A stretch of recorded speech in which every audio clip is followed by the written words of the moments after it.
வித்தியாசமா இருக்கு பாத்தீங்களா? சரி வரணும் சரியா? ஓகே வாங்க போவோம். வா பண்ணுவோம். இது ஏது தெரியுமா? இதை வச்சு பேய் கண்டுபிடிக்கணும்.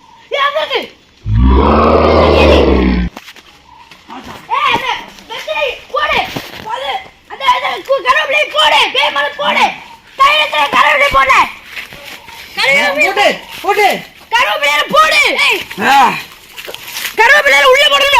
கருவேப்பிலை எடுத்துருவா. கருவேப்பிலை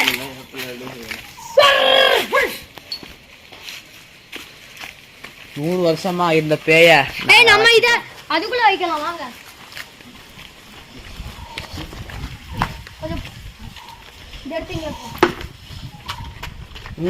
நான் சொல்ல விடுங்க. 100 வருஷமா இருந்த பேய நாங்க அடக்கி உள்ள வச்சு வைக்க போறோம். இது அப்படியே இருக்கட்டும். வாங்கலை, நீ ஜாலியா நம்ம போவோம். வாங்க.